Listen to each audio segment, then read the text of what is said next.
This is a tutorial to show you how I create a halo braid. It's a really nice, romantic, laid-back style that's quite easy to achieve once you know how. Loads of celebrities have been wearing it. It's been huge on the runways this season, so give it a go.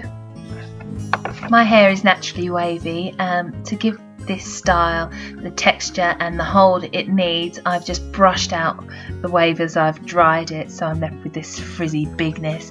If you've got lovely silky hair or straight hair, then you might need to add product to it before you try to do this style, like sea salt spray or volumizing spray or some dry shampoo maybe, anything to make it a bit more grippy. You have to brush your hair forward from the crown over your face. It really gets a bit hot, but just do it anyway. My son asked if my head was on backwards yesterday when I was practicing this style. Very funny. So just brush it forward from the crown, and then you're going to roughly part it at the back down the centre.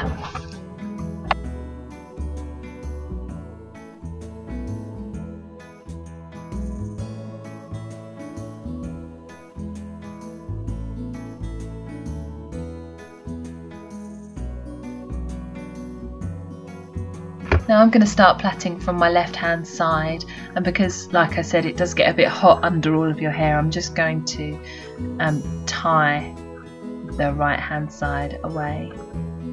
We won't be using that bit for a bit, so I'm just going to secure that with a hairband.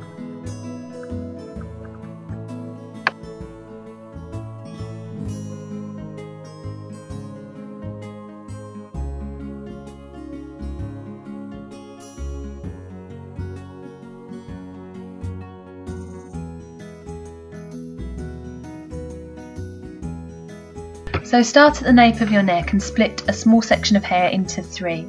You're going to begin to braid normally, passing each outside strand under the middle strand so that it in turn becomes the new middle. So the top strand under the middle and then bottom strand under the middle. Now I like to do this just a normal plait about twice, just to get the sections separated and the plait started. Then you're going to want to start combining hair from the top of your head and from the bottom into the top and bottom strands just before you pass them under the middle. So combine hair from the top, pass it under the middle strand, and then combine hair from the bottom and pass it under the middle strand.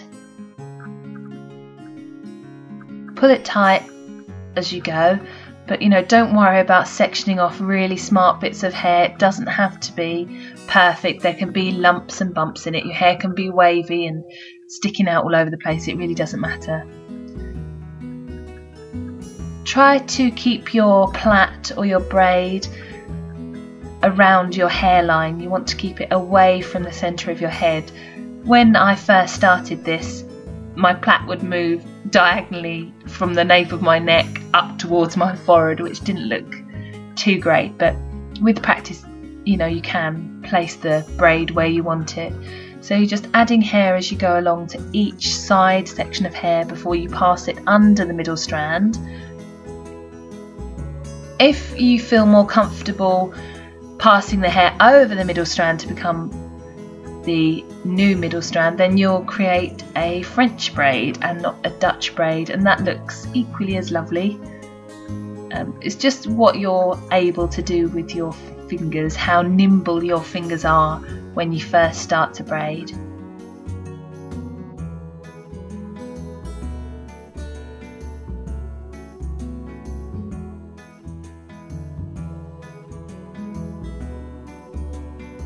So just continue around your head, and when you get to the top of your hair, you're going to need to release the section that you've tied away and begin to use that. Incorporate that into your braid. You just continue round your head in the same fashion, adding hair as you go. If you've kept your braid close to your hairline, then it should sweep nicely across your forehead. And you can either put your bangs, your fringe in, or leave them out. I've decided to put mine in. It's a bit of a risk because I never know whether they're going to stick out madly at the top, but they seem to have gone in okay this time. So just adding hair as I go. You might find you have to swap your hand position over to continue the braid around in the correct place.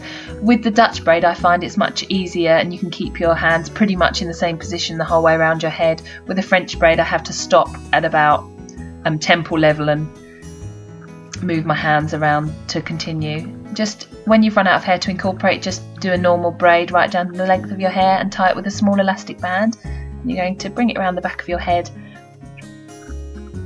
to form the complete halo, and then poke the ends into the plait at the side wherever it meets. Just pull it around as far as you can, and that's it, done. I've secured away any crazy sticky out bits with bobby pins, which you can do or you can leave them, and I've pulled some pieces out around my face to create a softer look. It gives you a lot of volume, this Dutch braid, and people will ask, is that your own hair? So yes, it is.